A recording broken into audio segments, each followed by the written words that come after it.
Hello students, this is your third part of video of chapter number 2 from history. So last topic we have covered in the last video was the Tipu Sultan, the tiger of Mysore. So these are the topics that we have already covered. This was the last topic, as I said, Tipu Sultan, the tiger of Mysore.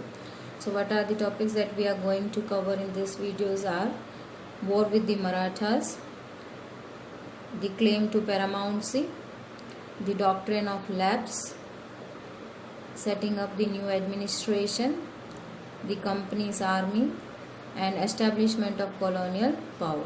So this we are going to cover. Already you would have be knowing about the Tipu Sultan more in detail, as I have given in homework itself.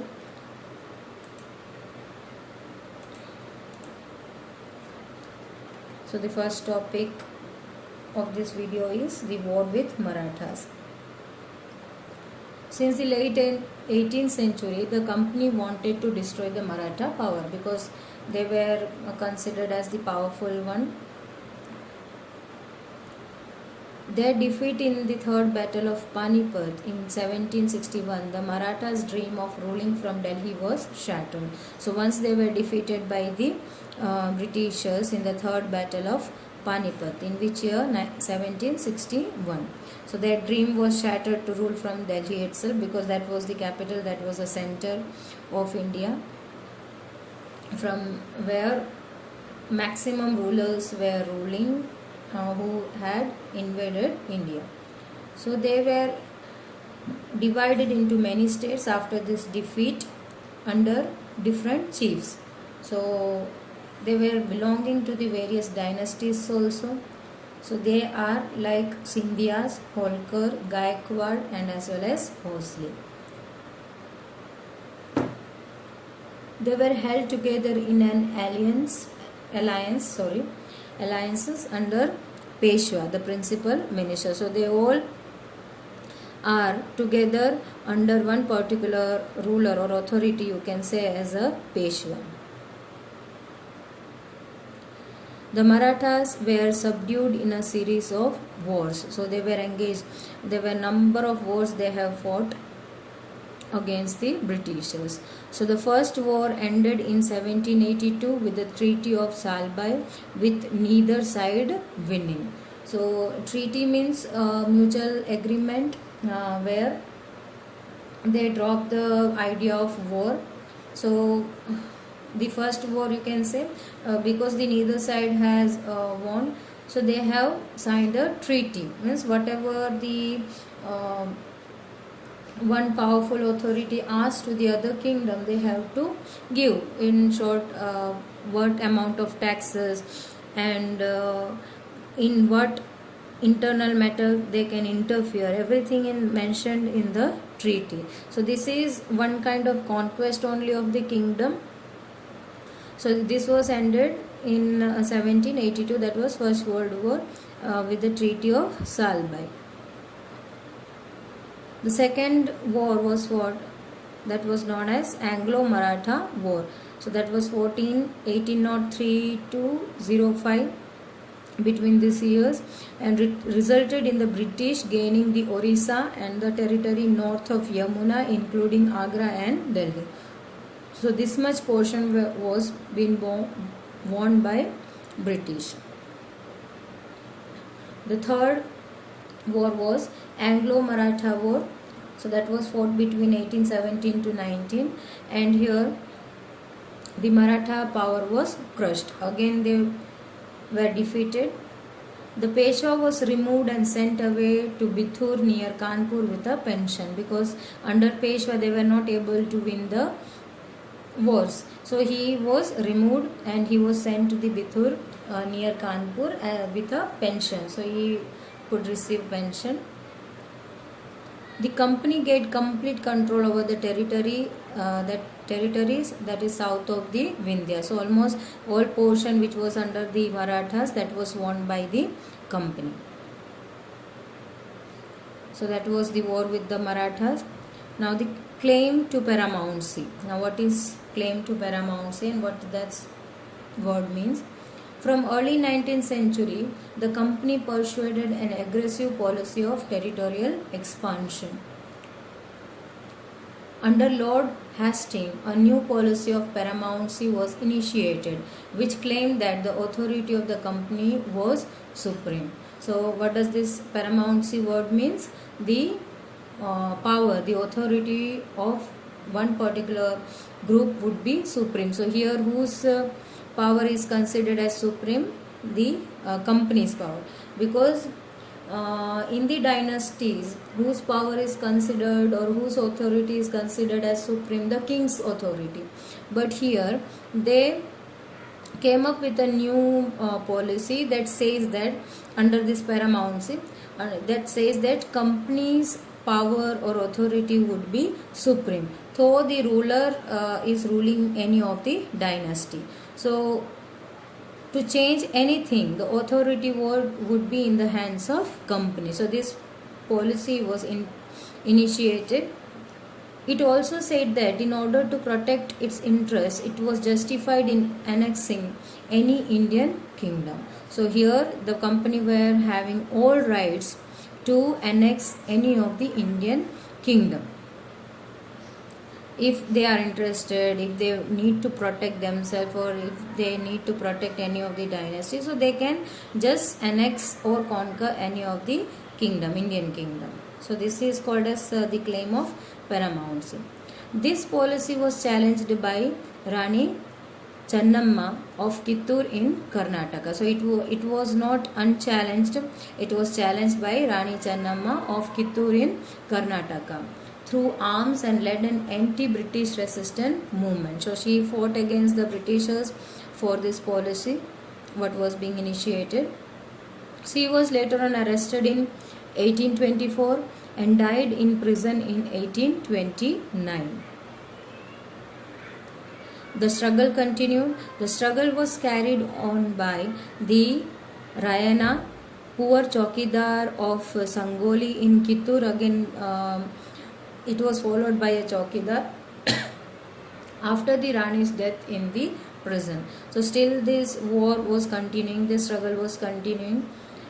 He was also caught and hanged by the British in 1830.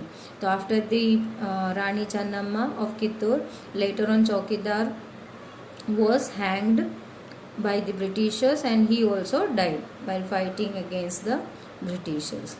In 1830, control over the northwest India was maintained by the British, fearing the Russian expansion in Asia. Now, northwestern part of India was controlled already by British, but they were fearing that there the Russian expansion was going on. So they have to stop that, otherwise they will lose these areas. So they fought a prolonged war with Afghanistan between 1838 and 1842.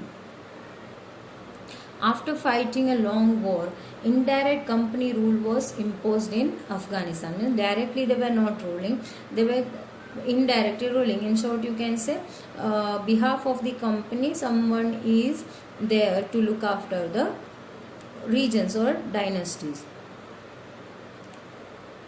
Sindh was annexed in 1843, that is the northern part. Then presence of Maharaja Ranjit Singh held back company.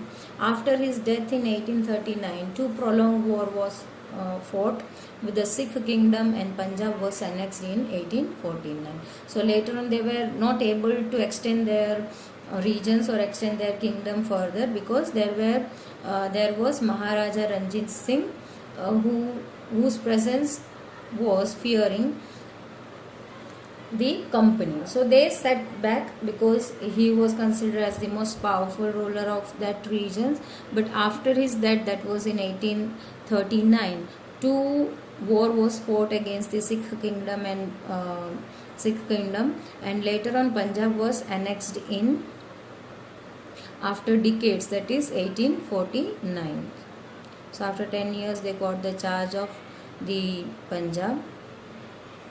So next is the doctrine of lapse. Now what does this mean? This is another policy. Lord Dalhousie, the Governor General, who was serving as a Governor General from 1848 to 1856, he has devised the policy of doctrine of lapse. So, who has introduced? The Lord Dalhousie has introduced this policy that was called as doctrine of lapse. Now, what does it says? It said that if any Indian ruler died without a male heir, his kingdom would lapse and become a part of company's territory.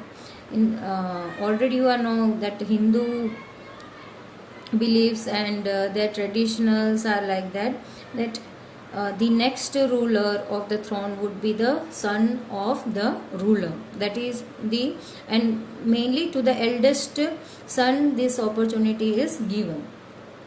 So here a company has initiated and introduced a new policy, especially the Lord Dalhousie, the Governor General, that if any kingdom is not having a male heir, if the kingdom is not having their own son, then that territory would directly will move in the hands of company. So there is no need of war with that particular kingdom. This was the reason how they were conquering. This was, you can say, one kind of style or one kind of way how they are conquering the land. So this is a political way, you can say, initiating a new rules and regulations. Now through this doctrine, many kingdom like Satara, so by initiating and installing this kind of policy, they have conquered or captured, or you can say in short annexed many kingdoms. So these are the kingdoms according to this doctrine the company has gained, like Satara in 1848, Sambhalpur in 1850, Udaipur in 1852, Nagpur in 1853, Jhansi in 1854 and Awadh in 1856. So, so on. There were many kingdoms that were conquered by the company under this policy or annexed by the company by this policy. So British said they were obliged by the duty to take over Awadh in order to free the people from misgovernment of Nawab. So how they have to control over the Awadh? They have given the reason that the ruler of Awadh were not able to rule properly. Their government is not running in a right way, so they are in the hands of wrong government. So they have to protect the people from the wrong governments of or misgovernment of Nawab. So there also they implemented this rule and policy. Enraged by the humiliating way in which the Nawab was deposed, the people of Awadh joined a great revolt that broke out in 1857. So they were not, the people were not happy what the company was saying about their Nawab. They don't like the way how the Nawab was humiliated by the company. They didn't like. So the people of Awadh has joined the revolt that has broke out in the 1857, that is freedom struggle. Now setting up a new administration. So slowly and steadily the company is conquering the region and started ruling the regions of India. When Warren Hastings took over as Governor General, that was from his serving period was 1773 to 1785, the company had already acquired power in Bengal as well as in Mumbai and Bombay and Madras. So, British territories were divided into 3 administrative units called Presidency, that is Bengal, Madras and Bombay. So these were the 3 important and main presidencies of British territories. So that was divided into 3. So which are the places or units, administrative units? Bengal, Madras and Bombay. Now each presidency was ruled by a governor. So each presidency was looked after by or ruled by governor. over which was the supreme head of administration, the Governor General.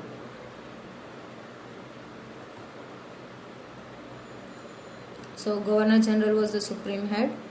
Warren Hastings introduced several reforms like establishment of new system of justice. So from when he has started, from 1772, new way of or new system of justice he has started.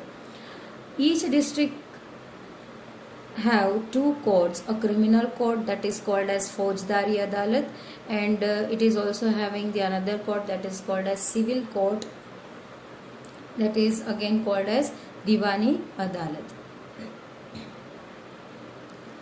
Maulvis and Hindus Pandit interpreted Indian laws for the European district collectors who presided over civil courts. So the Maulvis mainly because the Mughals were ruling, so Muslims already were in India. So both the Maulvis here, the Pandit of Muslim you can say, the Maulvis and as well as Hindu Pandits. So they were interpreted the Indian law for the Europeans, and it was introduced to the collectors wherever in which regions the courts were available, and especially when they were presiding the civil court, these laws were being introduced that was already written by or interpreted by the Maulvis and as well as Hindu Pandits. So it could be easy to judge or to give away the justice to the people, those who are coming from the different backgrounds or different religions. So because it was set up by their priest, so nobody would be objecting their way of justice. So the criminal courts were still under a Qazi and Mufti, but under the supervision of the collectors. So civil court, their laws were being written by Maulvis and Hindu Pandits, but criminal court was still under the Qazi and Mufti. So they were belonging to the Muslim community, but under the supervision of whom? The collectors. So collectors were looking after in both the court.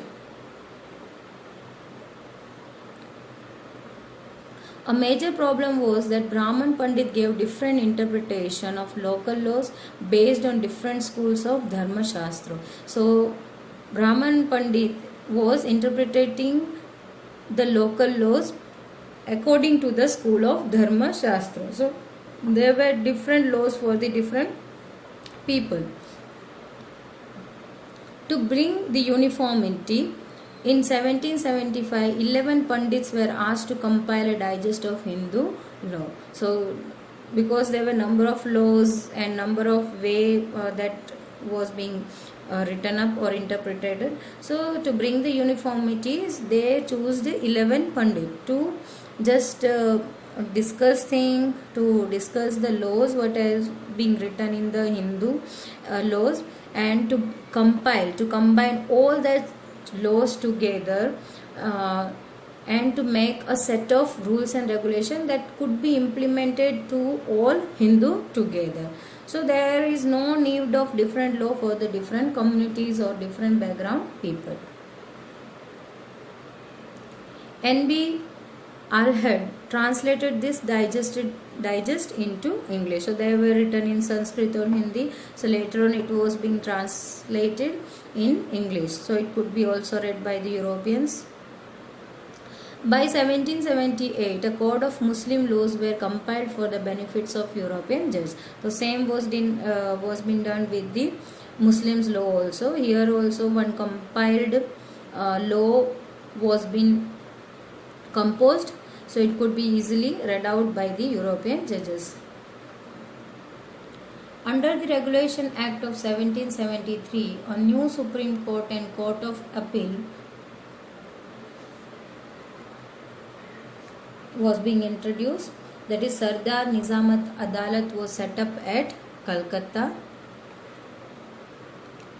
Collector collected revenue and taxes and maintained law and order with the help of judges, police officers and darogas. So collector usually collects the revenue and taxes, and the another work of collector is to maintain the law and order. So whose help he is taking collector? With the help of judges, police officers and darogas. His office, the collectorate, become the new center of power and patronage that steadily replace the previous holders of authority. So here who is getting the more power and authority? That is collector. He is having rights to collect the revenue and taxes. He can maintain law and order. There is another 3 department which comes under the collector. So he become a new person of authority under the company's rule. Now the company's army. The colonial rule in India brought a new idea of administration and reforms, but its power rested in the military strength. So they need the strength by the military to control over this vast region what they have conquered. Mughal army, mainly composed of cavalry. Cavalry means savars. Savar in the sense trained soldiers on the horseback, and infantry, it means paidal or foot, those who are moving on foot.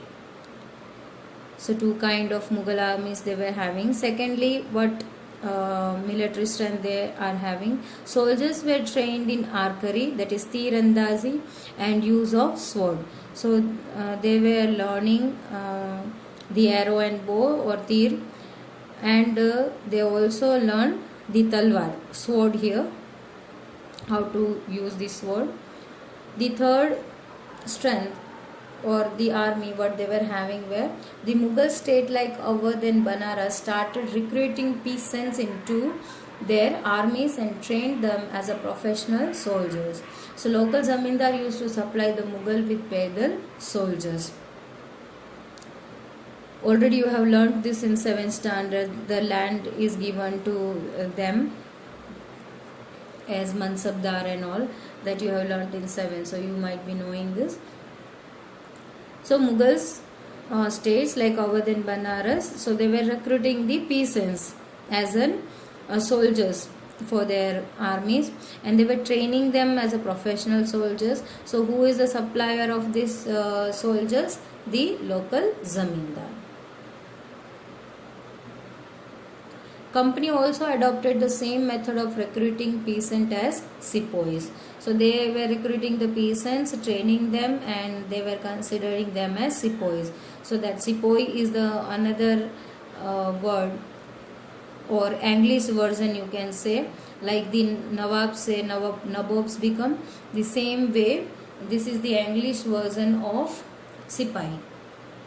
British fighting wars in Burma, Afghanistan and Egypt trained Indian soldiers with latest warfare technology. So every kind of training was given to the soldiers of India. In the early 19th century, the British introduced a uniform military culture. So every soldier has to wear a particular uniform who works under the Britishers. Soldiers were subjected to European style training, drill and discipline. So whatever training was given, that was in European style, everything. Often this created problems since caste and community feelings were ignored in building a force of professional soldiers. So the Europeans were not looking after from which caste, from which community they are coming to. They were never giving respect to their feelings. That was being ignored because they have to build up a force which would be a professional soldier. So they were not just listening or just not looking into the caste or community. About this we will learn in detail in chapter 5, how they were ignored by the Britishers, and because of that also the soldiers took a revolt against the Britishers. So that we are going to learn in chapter 5. Establishment of colonial power. Over a period of time, the East India Company was transformed from a trading company to a territorial colonial power. So, from trading company to now they become a territorial colonial power. Slowly and steadily or gradually they are conquering the region, or you can say conquered the region. With the arrival of steam technology, it took only 3 weeks to reach India from Britain by sea. So this was the another big opportunity and benefit for the Britain, because it already took only 3 weeks to reach India by the sea. More Britishers and their families came to India to earn and to settle. By 1857, the East India Company had virtually the whole of India under its control. So 63% of the territory and the 78% of Indian subcontinent. So this much portion were under the control of company. So this is how the company has established their power in India, how the colonial power came to India, how they entered in many ways, like political control they have took, in social way they took the control, and in economical way also they took the control. So in detail there are many things we have to read about in detail. There are many more chapters in the part 1 of history. So from many other chapters you will learn more and more about their control over India. Thank you.